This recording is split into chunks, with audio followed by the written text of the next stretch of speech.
بسم اللہ الرحمن الرحیم۔ جن حضرات کی سنتیں ہو گئی ہے نمازی کو خیال کرتے ہوئے آگے بڑھے۔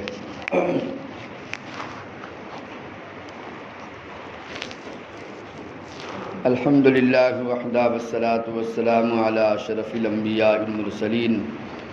الحمدللہ الذی انزل التوراۃ علی موسیٰ والانجیل علی عیسیٰ والزبور علی داود والفرقان علی محمد صلی اللہ علیہ وسلم۔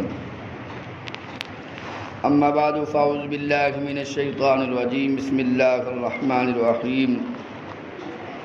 وَلَقَدْ أَخَذَ اللَّهُ مِيثَاقَ النَّبِيِّينَ لَمَا آتَيْتُكُم مِّن كِتَابٍ وَحِكْمَةٍ ثُمَّ جَاءَكُمْ رَسُولٌ مُّصَدِّقٌ لِّمَا مَعَكُمْ لَتُؤْمِنُنَّ بِهِ وَلَتَنصُرُنَّهُ قَالَ أَقْرَرْتُمْ وَأَخَذْتُمْ عَلَىٰ ذَٰلِكُمْ إِصْرِي قَالُوا أَقْرَرْنَا قَالَ فَاشْهَدُوا وَأَنَا مَعَكُم مِّنَ الشَّاهِدِينَ۔ وقال الله سبحانه وتعالى في حديث القدس: لولاك لما خلقت الافلاک، او كما قال النبی صلی اللہ علیہ وسلم۔ میرے محترم بزرگ و دوستو، اپنے کم علمی وسعت کے مطابق سب سے پہلے تو ہم اللہ کے نبی کی ذات پر درود شریف پڑھیں۔ اللہم صلی علی محمد وعلی آل محمد فی الاولین والآخرین وفی الملأ الاعلی الی یوم الدین۔ اللہم صلی علی محمد فی الاول کلامنا، اللہم صلی علی محمد فی اوسط کلامنا، اللہم صلی علی محمد فی آخر کلامنا۔ سبحانک لا علم لنا الا ما علمتنا انک انت العلیم الحکیم۔ میرے محترم بزرگ و دوستو، اللہ کا احسان سے یہ سیرت النبی کا سلسلہ مسجد سعادت یہاں پر اللہ کے فضل سے شروع ہوا ہے ایک رمضان سے۔ آج تقریباً 5واں روزہ ہے اور اس سیرت کی 5ویں قسط ہے۔ اللہ کے فضل سے جو بھی آپ کے سامنے گزشتہ ایام میں بیان ہوا وہ سیرت یہاں تک پہنچی تھی کہ عبد المطلب نے قسم اٹھائی تھی کہ اگر مجھے 11 یا 10 بیٹے آپ عطا فرمائیں تو میں ایک بیٹا آپ کے نام پہ ذبح کروں گا۔ اسی لیے اللہ کے نبی صلی اللہ علیہ وسلم فرمایا کرتے تھے: انا ابن الذبیحین، میں 2 ذبیحوں کا بیٹا ہوں۔ ایک ذبیح اللہ اسماعیل علیہ السلام ہیں اور دوسرے ذبیح حضرت عبداللہ ہیں جو اللہ کے نبی صلی اللہ علیہ وسلم کے والد محترم ہیں۔ وہاں بھی چھری چلی تو اللہ نے بچایا ہے، یہاں بھی چھری چلی تو اللہ نے بچایا ہے۔ لیکن اللہ کا ضابطہ ہے، اللہ کسی کو بچا کر خوش ہوتے ہیں، کسی کو ذبح کروا کے خوش ہوتے ہیں۔ جب چھری چلی گئی اسماعیل کی گردن پر اللہ نے منع کر دیا، جب چھری چلنی تھی عبداللہ کی گردن پر اللہ نے منع کر دیا، لیکن جب چھری کا نمبر آیا کہ حسین کی نسل پر اللہ نے 17 آل رسول ذبح کروائے ہیں اور اللہ سے دعا کی ہے امام حسین نے: اللہ اگر تو اس طرح کٹوا کر راضی ہے تو میں تجھ سے اسی حال میں راضی ہوں۔ تو اللہ کسی سے کٹوا کے راضی ہوتا ہے، کسی سے معاف کر کے اللہ راضی ہوتے ہیں۔ تو بہرکیف اللہ تعالیٰ نے عبد المطلب کو 10 یا 11 لڑکے عطا فرمائے تھے، انہوں نے ایک لڑکا ذبح کیا اور ذبح کی نیت سے چل پڑے تھے۔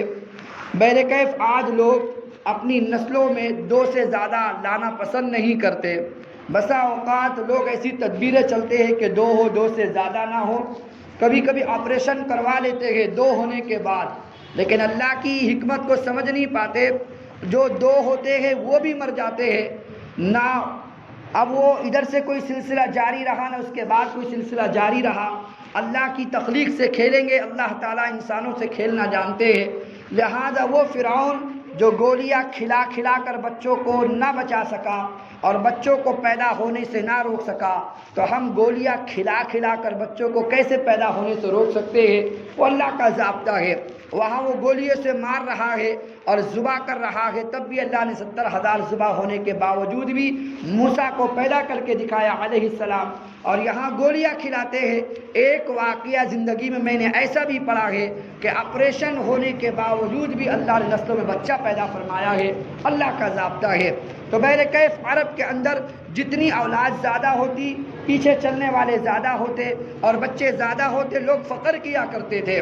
تو بہرکیف اللہ تعالیٰ نے عبداللہ کو بچایا ہے، یہی عبداللہ فرماتے ایک مرتبہ میں ایک قبیلے سے گزر رہا تھا، قبیلے کی عورتیں اپنے علاقے کے کنارے پر ایک کنویں کے اوپر پانی بھر رہی تھی۔ میں اس علاقے سے گزرنے لگا، میری نگاہ ایک حسین جمیل خوبصورت لڑکی پر پڑی۔ جب میں قریب ہوا، میں سفر میں تھا، میں پیاسا تھا، لہذا میں پانی پینے کے لیے کنویں کے قریب ہوا۔ میں نے اجازت مانگی، ان لوگوں نے اجازت دے دی، لہذا اجازت ملنے کے بعد میں نے جو ہی پانی سے فارغ ہوا تو وہ قبیلے کے سردار کی سب سے حسین لڑکی وہ میرے قریب آتی ہے۔ اس نے پوچھا تمہارا نام کیا ہے؟ میں نے کہا میرا نام عبداللہ ہے۔ اس نے کہا تمہارے دادا کا نام عبد المطلب، تمہارے ابا کا نام عبد المطلب تو نہیں؟ تو میں نے کہا ہاں۔ اور تجھے کیسے پتا؟ کہا کہ میں تورات کی بہت بڑی عالمہ ہوں، تیرے ابا کو کل میرے گھر بھیج دینا۔ بس اتنا جملہ اس نے کہا، لیکن اس قبیلے کی اس علاقے کی سب سے حسین لڑکی ہے۔ یہ جملے سن کر عبداللہ فرماتے میں سفر سے واپس لوٹا، ابا سے میں نے کہانی سنائی، ابا سے واقعہ بیان کیا۔ ابا نے کہا فلانا قبیلہ تھا؟ کہا کہ ہاں۔ کہا کہ ارے اللہ کے بندے، اس قبیلے کی جو عورت ہے جس نے تجھے پیغام دیا ہے اپنے ابا کو بھیجنا، وہ تجھ سے نکاح کرنا چاہتی ہے، وہ تو اس قبیلے کی سب سے معزز خاتون ہے، اس علاقے کی سب سے حسین لڑکی ہے۔ ہزاروں جو رؤساء ہوتے ہیں، ہزاروں مالدار اس کے در پہ جاتے ہیں نکاح کا پیغام لے کے، لیکن وہ سب کو انکار کر دیتی ہے۔ اس کا پیغام تجھ سے نکاح کرنے کا تجھ کو خود آفر آیا ہے، تو ٹھکرا نہیں۔ اگر اس نے مجھے بلایا ہے، جب تو کہے گا میں چلنے کو تیرے ساتھ تیار ہوں۔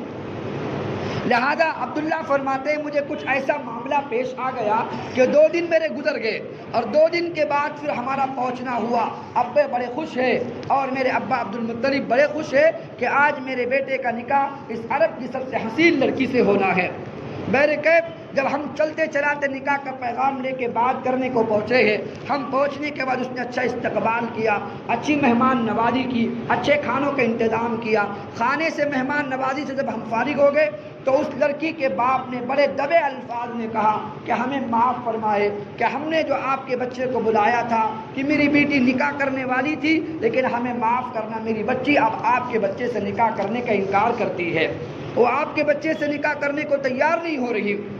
تو عبد المطلب کہتے میں تو بھڑک اٹھا کہ تم نے دعوت دی ہے، تمہارے بلانے پہ ہم آئے ہیں، تمہاری بیٹی نے پیغام دیا تھا، اس کے بعد ہم چل کر آئے ہیں، یہ تو عرب کی توہین ہے کہ گھر پہ بلا کر پھر شادی سے انکار کر دینا۔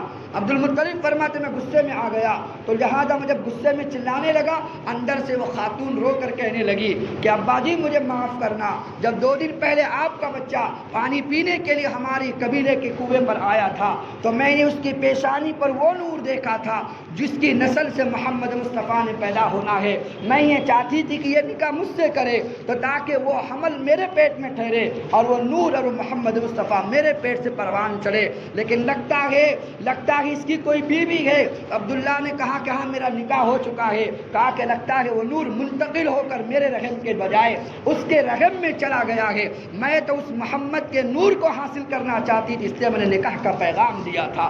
ایک عرب کی خاتون اس باپ کے چہرے کی پیشانی کو نور کو پہچان لیتی ہے کہ یہ باپ جو ہے یہ کوئی معمولی مقام کو رکھنے والا نہیں، کوئی مقام کو حیثیت کو رکھنے والا نہیں، اونچے مقام کا آدمی ہے جس کی نسل سے محمد مصطفیٰ نے پیدا ہونا ہے۔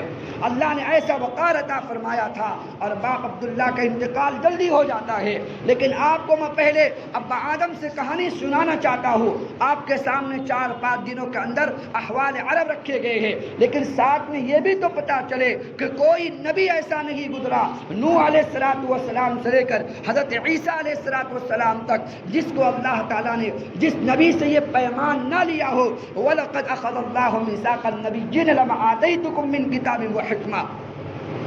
ابن جریر رحمۃ اللہ علیہ تفسیر میں فرماتے ہیں حضرت نوح علیہ السلام سے لے کر عیسیٰ علیہ السلام تک کوئی نبی ایسا نہیں گزرا جس سے اللہ نے عہد پیمان نہ لیا ہو۔ جلسہ ہوتا ہے، مقرر کوئی خطیب ہوتا ہے، سامعین آپ جیسے لوگ ہوتے ہیں، عنوان کوئی سیرت کا ہوتا ہے، لیکن ایک ایسا بھی جلسہ ہوا ہے جس کے سامعین انبیاء علیہ السلام ہے، جس کا خطیب خود اللہ تعالیٰ ہے، جس کا عنوان سیرت مصطفیٰ ہے۔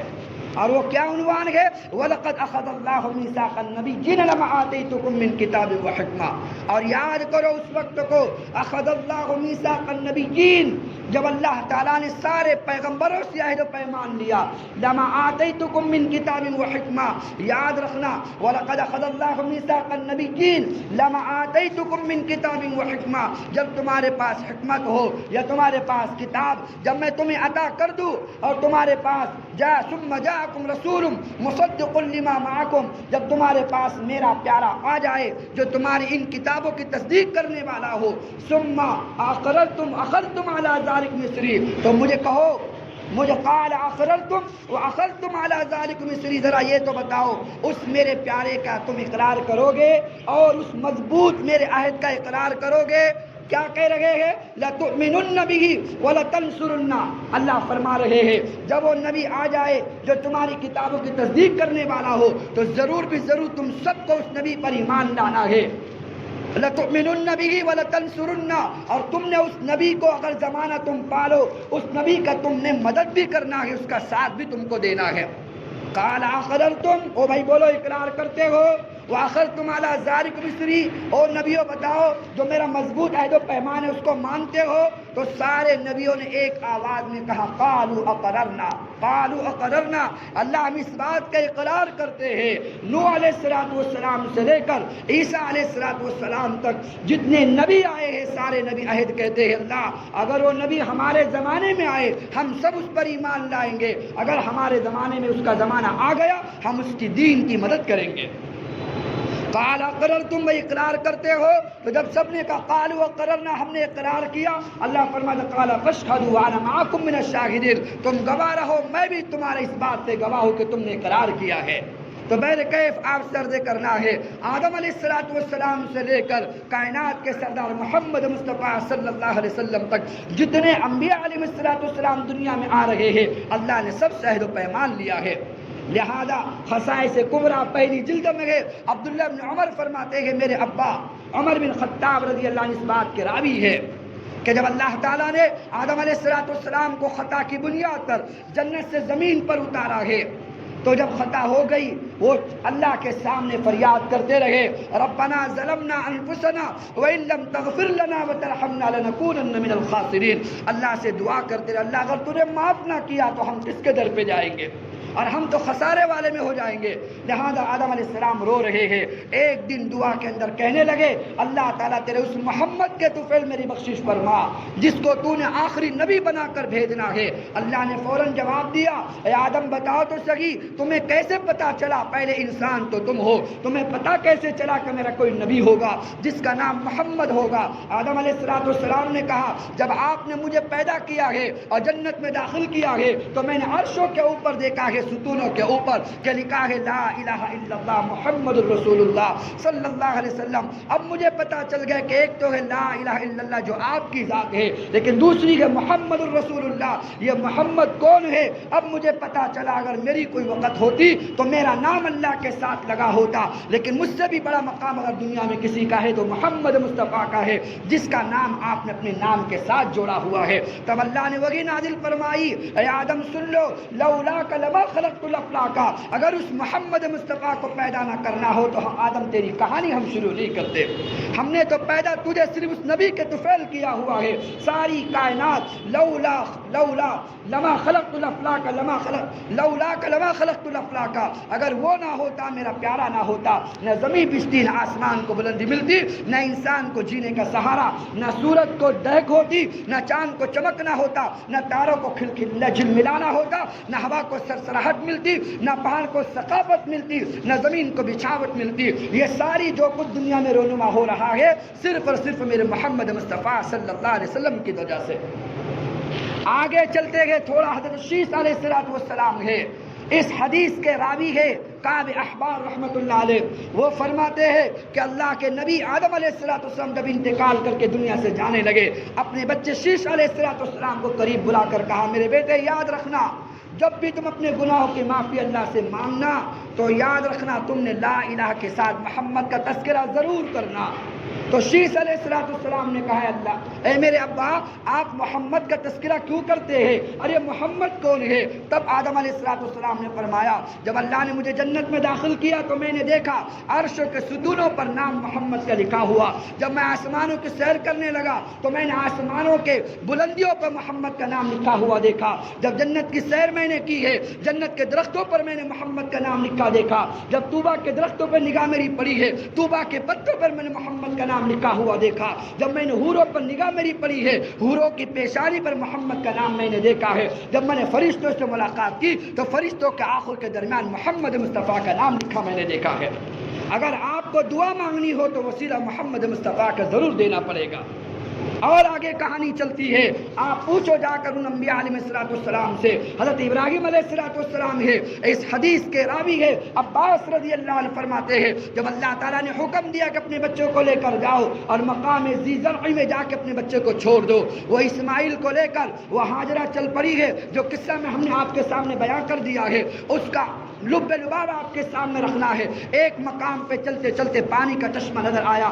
ابراہیم علیہ السلام نے کہا اے جبرائیل میں یہاں ٹھہرنا چاہتا ہوں, یہاں اسباب ہے, یہاں پر زندگی گزارنے کے سارے سامان موجود ہے, میں یہاں زندگی گزارنا چاہتا ہوں تاکہ میرے بچوں کا میری بیوی کا گزارا یہاں ہو سکے. ابراہیم علیہ السلام سے حضرت جبرائیل نے کہا کہ نہیں آپ چلنا ہے, آپ میرے ساتھ چلے چلو. جہاں اچھا علاقہ آتا جہاں اچھا چشمہ آتا جہاں ضرورت کی چیزیں ملتی ابراہیم فریاد کرتے کہ یہاں ہمیں روک دو میں یہاں ٹھہرنا چاہتا ہوں. جب چلتے چلتے اس مقام پہ پہنچے ہیں جو مقام ذی زرع ہے جہاں کعبۃ اللہ نہیں تھا جہاں سنگلاخ وادیاں تھی اس زمزم کے پانی کے قریب جہاں زمزم ابھی اگا ہوا نہیں تھا زمزم کے چشمے ابلے ہوئے نہیں تھے اس جگہ پر پہنچنے کے بعد سنگلاخ وادیوں کو دیکھ کر ابراہیم نے کہا اے جبرائیل تم نے کہاں لا کے ہمیں چھوڑ دیا؟ یہاں نہ اسباب ہے نہ کوئی سایہ ہے نہ کوئی جاندار چیز ہے کہ جس سے ہم دل بہلا سکے, یہ تو ویرانہ ہے. تب جبرائیل علیہ السلام نے فرمایا یہ کتنا ہی ویرانہ کیوں نہ ہو لیکن یہ مولد النبی صلی اللہ علیہ وسلم ہے, اسی جگہ پر آپ کی نسل سے محمد مصطفیٰ نے پیدا ہونا ہے, اس سے ہم آپ کا قیام یہاں کر رہے ہیں. کہانی اور آگے چلے تو آپ کو پتہ چلے گا. سلیمان علیہ السلام ہے اس حدیث کے راوی اب عبادہ ابن صامت رضی اللہ عنہ ہے. خصائص کبریٰ پہلی جلد کی روایت ہے. عبادہ ابن صامت فرماتے ہیں حضرت سلیمان کے پاس انگوٹھی تھی اس میں کوئی نگینہ نہیں تھا. اللہ سے فریاد کرنے کے بعد جنت سے نگینہ آتا ہے جو آسمانی کلر کا ہوتا ہے آسمانی رنگ کا ہوتا ہے. اس نگینوں کو جب اس سلیمان علیہ السلام اپنی انگوٹھی میں پیوست کرتے ہیں اس انگوٹھی میں پیوست کرتے ہیں تو اس کو جب الٹا کے دیکھتے اس انگوٹھی کے نگینے پر لکھا ہے محمد رسول اللہ صلی اللہ علیہ وسلم. تو کیا یہ کہانیاں کیا اتفاقی طور پر ہو رہا ہے کہ دنیا میں سب کچھ جو تہلکہ مچ رہا ہے یہ ایسے ہی ہو رہا ہے؟ نہیں, بلکہ صدی کی دنیا صرف استقبال محمد صلی اللہ علیہ وسلم کے لیے. اور آگے چلتے ہیں آپ کو پتہ چلے گا زمانہ حضرت موسیٰ علیہ نبینا علیہ السلام کا ہے. اس حدیث کے راوی ہے امامہ حضرت ابو امامہ باہلی رضی اللہ عنہ. وہ فرماتے ہیں کہ حضرت موسیٰ علیہ السلام کی جنگ ہوئی ہے معن بن عدنان قبیلے کے ساتھ. معن بن عدنان کون قبیلہ ہے؟ نبی کے 22ویں نسل پر بخاری کی روایت کے مطابق محمد صلی اللہ علیہ وسلم بن عبداللہ بن عبد المطلب بن ہاشم بن عبد مناف بن قصی بن کلاب بن مرہ بن کعب بن لوی بن غالب بن فخر بن مالک بن نذر بن کنانہ بن خزیمہ بن مدرکہ بن الیاس بن مضر بن نزار بن معن بن عدنان. یہ جو 22ویں نسل پہ جانے کے بعد نبی کے جد امجد بنتے ہیں جن کی نسل سے محمد مصطفیٰ پیدا ہوئے ہیں, ان کی جنگ ہوئی ہے موسیٰ علیہ السلام سے. تو 40 اولادیں ہونے کے بعد معن بن عدنان کا قبیلہ طاقتور ہو گیا. تو ان قبیلے والوں نے دوسرے قبیلوں کے ساتھ لوٹ مار شروع کر دی حتیٰ کہ جو موسیٰ علیہ السلام کی فوج تھی. خصائص کبریٰ میں پہلی جلد میں ملتا ہے. ابو امامہ باہلی رضی اللہ عنہ اس کے راوی ہے. وہ فرماتے ہیں کہ معن بن عدنان کی قوم نے حملہ کیا ہے موسیٰ کی قوم پر اور سامان کو غصب کرنا لوٹنا شروع کر دیا. جب ان سے جنگ کرنے کی طاقت نہ رہی تو موسیٰ نے ہاتھ اٹھائے ان کی ہلاکت کے لیے دعا کرنے کے لیے ہاتھ اٹھائے. اللہ اس قوم کو نیست نابود فرما, ابھی جملے نکلنے والے تھے، اللہ نے جبرائیل کو بھیج کر کہا اے موسیٰ تم جو مانگے ہم تمہیں عطا کریں گے، لیکن اس معن کی تم ہلاکت کی دعا نہیں مانگ سکتے۔ کہا کہ کیوں نہیں مانگ سکتا؟ کہا کہ اس کی نسل سے محمد مصطفیٰ نے پیدا ہونا ہے، آپ بد دعا نہیں کر سکتے تاکہ یہ نسل ہلاک ہو جائے۔ تو کہاں سے شروع کرے کہاں ختم کرے؟ ابتدائے آفرینش سے لے کر آدم کی تخلیق سے لے کر عیسیٰ علیہ السلام تو جتنے انبیاء گزرے گئے، وَلَقَدْ أَخَذَ اللَّهُ مِيثَاقَ النَّبِيِّينَ لَمَا آتَيْتُكُم مِّن کِتَابٍ وَحُکْمًا، یہ عیسیٰ علیہ السلام سے جا کے پوچھو، مبشرا برسول یاتی من بعد اسمہ احمد، میرے بعد ایک نبی آئے گا جس کا نام احمد ہوگا۔ یہ سارے تذکرے کیوں ہو رہے ہیں؟ کئی فرمایا الذین یتبعون الرسول رسول النبی الامی الذی یجدونہ مکتوبا عندہم فی التوراۃ والانجیل، یہ سارے تذکرے کیوں ہو رہے ہیں؟ انا ارسلناک بالحق بشیرا ونذیرا، یہ تذکرے کیوں ہو رہے ہیں کہ اللہ فرمایا یا ایھا النبی انا ارسلناک شاہدا ومبشرا ونذیرا، یہ تذکرے کیوں ہو رہے ہیں؟ یہ سارا تذکرہ وما اللہ فرمائے وما محمد الا رسول، کئی فرما رہے ہیں ما کان محمد ابا احد من رجالکم، کئی فرما رہے محمد الرسول اللہ، یہ سارے تذکرے قرآن میں محمد کی آمد کی بنیاد پر ہو رہے ہیں۔ اللہ جس نبی کا تذکرہ کر رہے ہیں اس کے آنے کی، ان کے آنے کی مبشرات اللہ تعالیٰ انبیاء علیہ السلام کے ذریعے سے پیش فرما رہے ہیں۔ ابھی نبی صلی اللہ علیہ وسلم کا زمانہ شروع نہیں ہوا ہے، عیسیٰ علیہ السلام کے زمانے کے بعد کی بات ہے کہ 200 سالہ اللہ کی نافرمانی کرنے والا، معاف کرنا زمانہ موسیٰ علیہ السلام کا ہے، اور 200 سال تک اس نے اللہ کی نافرمانی کی ہے، اور 200 سال کی نافرمانی کرنے کے بعد جب اس کی موت کا وقت قریب آیا، علاقے کے لوگوں نے اس کو اٹھایا، جہاں پر شہر کا سارا کچرا ڈالا جاتا ہے اس مرنے والے کو اٹھا کر کچرے پر جا کے پھینک دیا۔ اس نے تو کبھی اللہ کو یاد ہی نہ کیا، یہ اللہ کا نافرمان ہے، اس کو جینے کی اور اس کو صاف جگہ اور اس کو قبر کہاں سے میسر ہو سکتی ہے؟ اس ناپاک کو اٹھا کر گندگی کی جگہ پہ ڈال دیا گیا۔ وقت کے نبی موسیٰ علیہ السلام کو اللہ کی طرف سے وحی آتی ہے کہ اس میرے ولی کا جنازہ جا کے تم نے پڑھانا ہے۔ موسیٰ علیہ السلام پہنچے گئے، پہنچنے کے بعد پتہ چلا قوم نے کہا یہ کوئی ولی نہیں ہے، اس ملک کا اور اس دنیا کا اور ہمارے علاقے کا اور اس جہاں کا سب سے زیادہ نافرمان ہے۔ 200 سال میں انتقال ہوا ہے لیکن 200 سال میں اس نے ہمیشہ اللہ کی نافرمانی میں گزاری ہے۔ لہذا اللہ سے موسیٰ نے دعا کی، اللہ یہ قوم اس طرح کہتی ہے، تیرا کہنا یہ کہ میرا ولی ہے۔ اللہ نے کہا کہ ہاں موسیٰ وہ قوم بھی سچ کہتی ہے، میں بھی سچ کہتا ہوں، اس نے 200 سال تک کوئی نیکی کا کام نہ کیا ہے، لیکن تورات پڑھنے کا بہت شوقین تھا۔ جب بھی تورات کو کھولا کرتا، جہاں پر میرے حبیب کا نام آتا تھا، میرے حبیب کے نام کو محبت سے چوما کرتا تھا، اسی ادا پر میں نے 200 سال کے گناہ معاف فرما کے جنت کا فیصلہ کر دیا۔ صرف میرے حبیب کے نام کو چومنے کی بنیاد پر 200 سال کی اس کے گناہ کو میں نے معاف کر کر جنت جیسے حسین تحفہ اسے عطا فرمایا ہے۔ تو عرب لوگ نبی کے آنے کے سارے مبشرات سن رہے تھے اور جانتے تھے۔ یہی خصائص کبریٰ پہلی جلد ہے، صفحہ 39 آپ اٹھائے تو آپ کو پتہ چلے گا۔ ایک کتاب ہے امام خرائطی رحمۃ اللہ علیہ کی لکھی ہوئی کتاب الحواتف، اور الحواتف میں واقعہ ملتا ہے خلیفہ بن عبدہ اس کے راوی ہے، وہ کہتے ہیں میں نے محمد بن عدی سے پوچھا زمانے جاہلیت میں، بھائی یہ بتاؤ تمہارا نام محمد کس نے رکھا؟ یہ محمد بن عدی تمہارے باپ کا نام عدی ہے، لیکن یہ محمد نام کس نے رکھا؟ محمد کو تو کوئی جانتا نہیں تھا۔ لہذا وہ بچہ کہنے لگا کہ محمد کہنے لگے محمد بن عدی، اور خلیفہ بن عبدہ سے میں بھی حیران تھا کہ میرے ابا نے میرا نام محمد کس لیے رکھا۔ ایک دن میں گیا اپنے ابا کے پاس، عدی بن ربیعہ کے پاس، یعنی محمد بن عدی بن ربیعہ، عدی بن ربیعہ اپنے ابا کے پاس میں گیا۔ میں نے اپنے ابا سے پوچھا ابا میرا نام آپ نے محمد رکھا، محمد تو بعد میں آنے تھے، لیکن تم نے میرا نام کیوں رکھا اور محمد کس وجہ سے تجویز کیا ہے؟ یہ بڑے ہونے کی بات ہے۔ تو وہ عدی بن ربیعہ رونے لگا اور رو کر کہنے لگا ایک مرتبہ میرے 4 دوست لوگ ہم سب ملک شام کو سفر میں جا رہے تھے، ایک کا نام سفیان بن مجاشع تھا، دوسرے کا نام یزید بن عمر تھا، تیسرے کا نام اسامہ بن مالک تھا، چوتھا میں تھا عدی بن ربیعہ۔ ہم 4 لوگ گئے ہیں ملک شام سفر کرنے کے لیے تجارت کی غرض سے۔ ملک شام کے علاقے سے پہلے راستے میں ایک تالاب پڑتا تھا، اس تالاب پر ہم نے گزارے کے لیے اپنا قیام کیا، رات ہم نے وہاں گزاری۔ ایک درخت کا سایہ تھا، پاس میں تالاب تھا تاکہ پانی کا انتظام اچھے سے مہیا ہو سکے۔ جب صبح ہونے سے پہلے پہلے ایک آدمی ایک شہ سوار ہمارے پاس نمودار ہوا. اس نے ہم سے پوچھا تم کہاں سے ہو؟ تو ہم نے کہا ہم مکہ سے ہیں. اس نے کہا مدر قبیلہ مدر کے لوگ ہو؟ کہا کہ ہاں ہم قبیلہ مدر کے لوگ ہو. تو کہا کہ یہاں کس لیے آئے ہو؟ کہا کہ دنیا کمانے کے لیے. ارے چھوڑو دنیا کا چکر اور لوٹو اپنے ملک کی طرف اور جاؤ اپنے مکہ کی طرف. ہم نے کہا کیوں؟ کہا کہ تمہارے علاقے میں ایک محمد مصطفیٰ نامی بچے پیدا ہونا ہے جو بڑا ہو کر نبی بنے گا, اس کا نام محمد ہوگا. جب ہم واپس آئے گے وہ نبی کے انتظار میں اتفاق سے ہم چاروں کے گھر پہ بچے پیدا ہوئے. ہم نے اس نبی کی محبت میں ہم نے چاروں بچوں کا نام محمد رکھ دیا. تو کتنی داستانیں آپ کے سامنے رکھی جائے. تو میں آپ سے عرض کرنے لگا ہوں مختصر ہی صحیح آپ کا آدھا گھنٹہ روزانہ مانگا جاتا ہے. اس کے لیے اپنے عنوان پر آتے ہیں. آپ کو بتانا مقصود یہ ہے کہ اس نبی کے آنے سے پہلے پہلے اس بچے کو کون نہ جانے. زمین ہو آسمان ہو, لیل و نہار ہو, شمس قمر ہو, آبی ہو خاکی ہو, ناری ہو نوری ہو, رینگنے والے اڑنے والے, دوڑنے والے, پھنکارنے والے, چیخنے والے, چلانے والے, یہ دھارنے والے, کائنات کی ہر شے, اس مخلوق پوری کائنات کی مخلوقات وہ محمد مصطفیٰ کو جانتی ہے کہ جس کی وجہ سے اللہ نے کائنات کا وجود بخشا ہوا ہے. اس لیے جب حلیمہ کے معاف کرنا جب آمنہ کے گھر بچہ پیدا ہوا تھا تو آمنہ دیکھ کر کہنے لگی کہ ایسا بچہ میں نے شہروں میں نہیں دیکھا.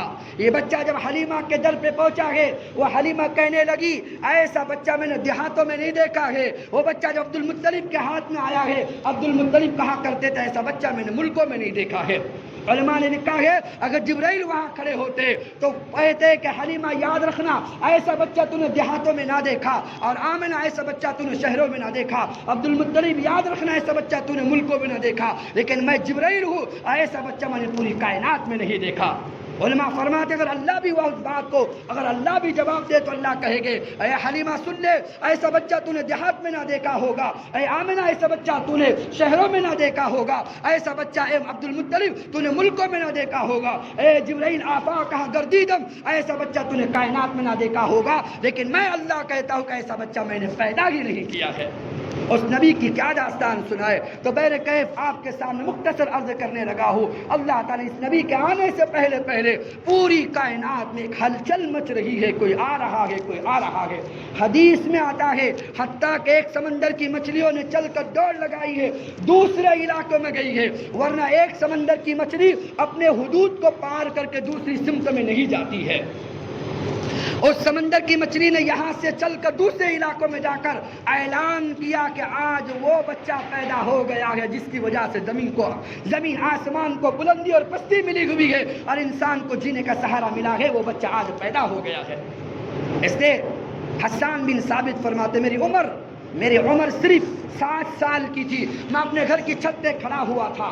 ایک کاہن جو بہت بڑا سمجھا جاتا تھا, وہ اپنے گرجا سے کبھی نکلا نہیں کرتا تھا, وہ نکلا ہے اور وہ اعلان کر رہا ہے اولد نبی هذه الامه اولد نبی هذه الامه. او لوگوں سنو, آج کی رات اس امت کا نبی پیدا ہو چکا ہے, اس امت کا نبی پیدا ہو چکا ہے. ایک اور روایت میں ملتا ہے کہ عبداللہ بن عمر فرماتے ہیں میرے ابا عمر بن خطاب کعبے کی دیوار کو ٹیک لگا کے بیٹھے ہوئے تھے. ایک آدمی سامنے سے گزر رہا تھا. گزرتے اس آدمی کو میرے ابا نے کہا بیٹا اس کو بلانا, مجھے شک ہے یہ تو کاہن ہے یا تو پہلے کاہن رہ چکا ہے. عبداللہ فرماتے میں نے باپ کے کہنے پر دوڑ لگائی, اس کو بلایا تو حقیقت میں ابا کے پوچھنے پر وہ کاہن نکلا. عمر بن خطاب نے کہا کہ تم اپنے زندگی کوئی عجیب واقعہ بیان کرو. اس کاہن نے کہا کہ میں کاہن, میرے پاس جنات آیا کرتے تھے. ایک مرتبہ جنات میرے پاس آ گئے روتے اور سر کے اوپر مٹی ڈالے ہوئے ہے اور جنات رو رہا ہے. کہا کہ ہمارا بس ستیہ ناس ہو گیا, اب ہمارا آسمانوں پہ جانا بند ہو گیا, ہماری ہانڈیاں الٹی ہو گئی, ہمارے تختے پلٹ گئے, اب ہم کسی کو زیادہ بہکا نہیں سکتے. کیوں کہ آج کی رات محمد مصطفیٰ پیدا ہو چکا ہے. یہ زمان آسمان میں خلبلی کیوں مچ رہی ہے؟ اس نبی کے آنے کی بنیاد پر. لہذا نبیوں کا سلسلہ چل رہا تھا. ایک آخری نبی بچے ہیں, وہ آپ کے سامنے رکھ دوں, پھر انشاءاللہ نبی کی پیدائش میں آپ کو محمد مصطفیٰ کے در پہ لا کے آج کھڑا کرنا چاہتا ہوں, تاکہ کل آپ کو بتائے جو تارا آج آمنہ کی گود میں کھل رہا ہے, جو مکہ کی وادی میں یہ چاند کھل رہا ہے, جو کائنات کا سرتاج آج پیدا ہو رہا ہے, اس کے آنے کے نرالے انداز کیسے ہے, آنے کا جگہ اور آنے کے حالات وہ آمنہ بتائے گی، اور دنیا سے جانے کے حالات میری آپ کی ماں عائشہ بتائے گی۔ آنے کے حالات نبی کی ماں آمنہ بتاتی ہے، اور جانے کے حالات میری آپ کی ماں عائشہ بتاتی ہے۔ زندگی باقی انشاءاللہ آپ کے سامنے رکھیں گے، لیکن مختصر آپ کے سامنے یہ عرض کرنے لگے ہیں کہ نبیوں کو جہاں ساری یہ بشارتیں مبشرات مل رہے ہیں اور اشارات مل رہے ہیں، ان اشاروں کے اندر ایک زمانہ ہے دانیال علیہ السلام کا، خطبات اسلم، اور ایسے ہی یہی خصائص کبریٰ، ان تمام کتابوں میں آپ اٹھائیں، آپ کو واقعہ آپ کو بالکل آیا ملے گا۔ بخت نصر کا زمانہ ہے، بخت نصر نے خواب دیکھا، اور خواب دیکھا ہے اور صبح ہونے کے بعد وہ خواب بھول گیا۔ اس نے اپنے معبرین کو بلایا اور تعبیر کرنے والوں کو بلا کر کہا بس آخری بات آپ کے سامنے ہو رہی ہے، اور اس نے بلا کر کہا کہ میں نے خواب دیکھا، اس کی تعبیر بیان کرو۔ جتنے معبرین خواب کی تعبیر بیان کرنے والے ہیں، ایک بات ذہن میں رکھے، جب آپ کوئی خواب دیکھ رہے ہیں، تین وجوہات سے خواب نظر آتا ہے۔ سب سے پہلے اسی کا خواب سچ ہوتا ہے جو دن میں سچ بولنے کا عادی ہوتا ہے۔ دوسرا، اسی کی خواب کی تعبیر صحیح ہوتی ہے جو ہم نے آپ کے سامنے رکھے کہ جو سچ بولنے کا عادی ہوتا ہے۔ دوسری وجہ یہ ہوتی ہے اللہ آگے کی کوئی رہبری کروانا چاہتا ہے، اللہ اس کو خواب اس لیے دکھاتے ہیں۔ اور تیسری چیز یاد رکھنا، جب آپ خواب دیکھیں تو نبی نے فرمایا اپنے خواب کو کسی حلیم سے بیان کرو یا کسی علیم سے بیان کرو، ہر کسی سے بیان نہ کرو۔ اور میرا آپ کا خواب کوئی وہی نہیں ہے، کسی کو مرتے ہوئے دیکھ کر روتے مت بیٹھ جاؤ۔ نکاح آپ کو کرنا ہے، آپ کے ابا استخارہ کر رہے ہیں، نکاح آپ کو کرنا ہے، والدہ استخارہ کر رہی ہے، اس سے تعبیر نہیں نکلتی۔ جس کو استخارہ اللہ سے مشورہ کرنا ہے وہی خود استخارہ کرے گا، تب اس کو خواب میں دکھایا جاتا ہے۔ ایک صاحب کہنے لگے کہ میں نے میرے بچے کا نکاح کا پیغام دے دیا ہے فلانی جگہ کے اوپر، وہاں اس کا رشتہ طے ہونے والا ہے، لیکن میں نے خواب میں استخارہ کر رہا تھا، میں نے خواب میں دیکھا میرے گھر پہ لال گاڑی آئی ہے، نبی گاڑی میں نے خریدا ہے۔ گھر کی ساری عورتیں بولتی گاڑی تو بہت اچھی لیکن کلر اچھا نہیں ہے۔ بات سمجھ میں آ رہی؟ گاڑی بہت اچھی ہے لیکن کلر اچھا نہیں ہے، اور رسم ہو گیا تھا لڑکی کے ساتھ۔ کیا مطلب؟ یہ ساری خواتین بہت بڑی اللہ والیہ ہے، یہ بتانا چاہ رہی ہے کہ جو لڑکی آپ نے انتخاب کی اچھی تو ہے لیکن اس کا گھر میں آنا مناسب نہیں ہے۔ تو میں نے کہا ایک تو آپ نبی نہیں ہے، اور دوسری آپ کی جو تعبیر ہے وہ اشارہ نبیوں کو ملا کرتا تھا، اور جو خواب دیکھے گا، جو استخارہ کرنا چاہ رہا اس کی ہی تعبیر صحیح ہوتی ہے۔ نکاح آپ کے بچے کو کرنا ہے، آپ کا استخارہ آپ کے بچے کو کام نہیں دے گا۔ اس کے بچے نے وہی استخارہ کیا، اللہ کا شکر ہے اس نے کہا کہ میں نے خواب میں دیکھا میں ہریالی میں کھڑا ہوں، اور ہریالی کی نشانی ہوتی کہ آپ کے لیے مناسب ہے، نکاح کیا، آج 2 سال ہو رہے خوشحال زندگی گزار رہے ہیں۔ تو ہوتا ہے کہ جس کو نکاح کرنا ہے وہ خود اس کا استخارہ کرے گا۔ تو بہرکیف آپ کے سامنے عرض کرنا ہے، بخت نصر نے خواب دیکھا، بھول گیا، معبرین کو بلا کر کہا کہ خواب میں نے دیکھا ہے۔ کہا کہ کیا خواب ہے؟ اس نے کہا میں تو بھول گیا ہوں۔ تو کاہنوں نے کہا، معبروں نے کہا جب آپ خواب بھول گئے ہو، جب تک بیان نہیں کرو گے تو ہم کیسے بتائیں گے؟ کہا کیا ہاں اب تک تو بڑی بڑی آپ باتیں کیا کرتے تھے، ہم غیب کا علم جانتے ہیں، ہم سب کو پتا ہے، جب تم غیب کی باتیں جانتے تو بتاؤ پھر میں نے خواب کیا دیکھا ہے جو میں بھول گیا ہوں۔ اور کہا کہ کل تک اگر تم نے اس کی اطلاع نہ دی نا، سب کی گردنیں ماری جائیں گی، حتیٰ کہ تمہارے ساتھ تمہاری نسلوں کو ذبح کر دوں گا۔ بخت نصر کی الفاظ سن کر وہ ہانپ گئے، کانپ گئے، کرے مرے کیا نہ کرے۔ لہذا بات چلتے چلتے ہوا کی طرح جیل میں پہنچی ہوئی ہے، اور دانیال علیہ السلام وقت کے نبی ہے جو جیل میں قید ہے، کہ وہ اللہ کا عذاب تھا۔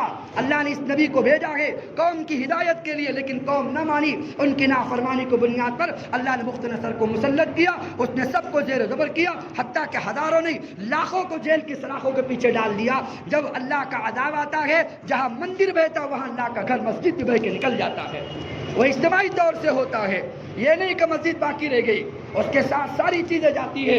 جہاں پر عذاب اللہ کا آتا ہے اللہ سب کو شامل کرتے، اس حدیث میں آتا ہے قرب قیامت سے پہلے اللہ تعالیٰ جو قوم کعبہ کو حملہ کرنے کو چلے گی، اللہ تعالیٰ کعبہ کے ساتھ سب کو دھسا دیں گے۔ اما عائشہ نے فرمایا یا نبی اللہ وہاں تو اللہ کی عبادت کرنے والے بھی ہوں گے، کہا کہ عذاب کی تہس میں، عذاب کی ضد میں نیک بھی مارے جائیں گے، اللہ بروں کو بھی مارے گا لیکن اٹھائے گا ان کی نیتوں کی بنیاد پر۔ تو بہرکیف کہا کہ وہاں جن ظالموں پر اللہ کا عذاب آیا بخت نصر کی شکل میں، اللہ نے وقت نبی دانیال علیہ السلام کو بھی ان کے ساتھ قید کروا دیا۔ ان کے اعمال کو دیکھ کر جیلر ان کا معتقد بن گیا۔ میں مختصر کر رہا ہوں، اب یہ خواب کی تعبیر کی خبر پہنچی دانیال علیہ السلام کے پاس۔ دانیال نے جیلر سے کہا اور جیلر ان کی عبادتوں کو دیکھ کر، ان کی آہوں کو دیکھ کر ان کا معتقد بن گیا تھا۔ جیلر کو پتا تھا پوری دنیا میں اس زمانے میں اگر بخت نصر کے مسئلے کو کوئی حل کر سکتا ہے، اس کی مشکل کو دور کوئی کر سکتا ہے، تو وقت کا نبی دانیال ہی کر سکتا ہے۔ اور ان کو پتا کہ اس کی تعبیر انہیں کو پتا ہوگی، تو وقت کے نبی دانیال سے اس نے کہا آپ کو پتا ہے؟ کہا کہ ہاں مجھے پتا ہے۔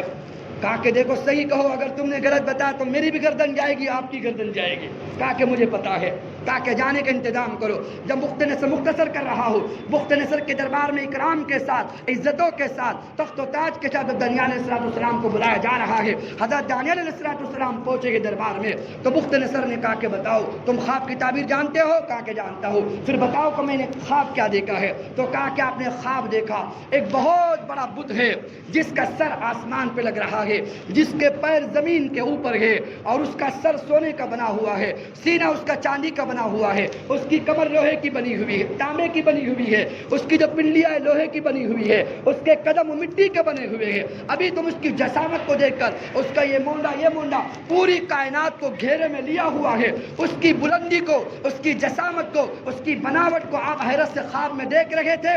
اچانک آسمان سے زور سے پتھر آتا ہے جو اس کے سر پہ پڑتا ہے، جب وہ اس کے سر پہ پڑتا ہے اس کو ریزہ ریزہ کر کے رکھ دیتا ہے۔ نہ سونا سونا رہا، نہ چاندی چاندی رہا، نہ تانبا تانبا، نہ لوہا لوہا رہا، نہ مٹی مٹی رہی، اس نے سب کو زیر و زبر کر کے رکھ دیا۔ یہ خواب بخت نصر کھڑا ہوا، ہاتھ کو چوم کر کہنے لگا کہ یہی میں نے خواب دیکھا ہے، اب اس کی تعبیر بیان کرو۔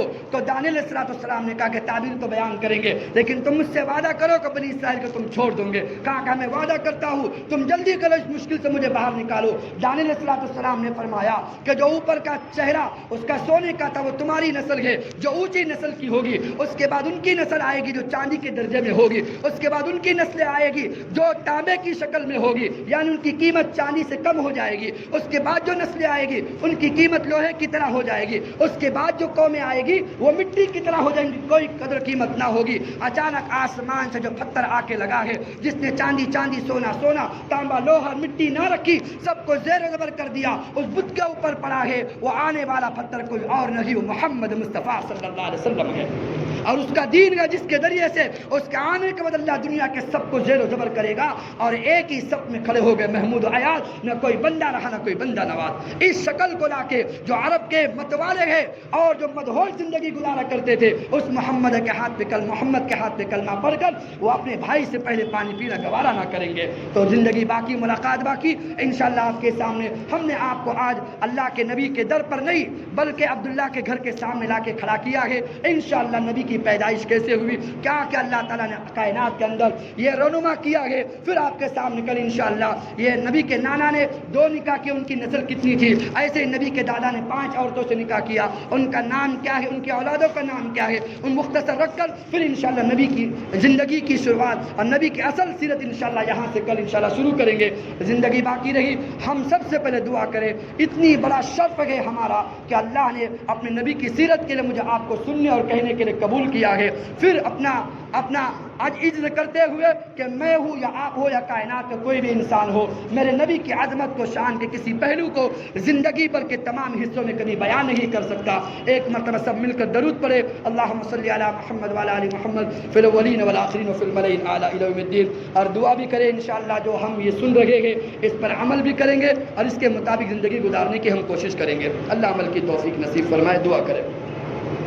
اللهم لك الحمد كما أنت أهل، وصل على محمد كما أنت أهل، وافعل بنا ما أنت أهل، إنك أهل التقوى وأهل المغفرة. ربنا ظلمنا أنفسنا وإن لم تغفر لنا وترحمنا لنكونن من الخاسرين. ربنا آتنا في الدنيا حسنة وفي الآخرة حسنة وقنا عذاب النار. سبحانك لا علم لنا إلا ما علمتنا إنك أنت العليم الحكيم. ربنا لا تؤاخذنا إن نسينا أو أخطأنا. ربنا ولا تحمل علينا إسرا كما حملته على الذين من قبلنا. ربنا ولا تحملنا ما لا طاقة لنا به واعف عنا واغفر لنا وارحمنا أنت مولانا فانصرنا على القوم الكافرين. اللهم صل على روح محمد في الأرواح، وصل على جسد محمد في الأجساد، وصل على قبر محمد في القبور. الرسول جزا الله أن محمدا ما هو أهله صلى الله عليه وسلم. سبحان ربك رب العزة عما يصفون وسلام على المرسلين والحمد لله رب العالمين.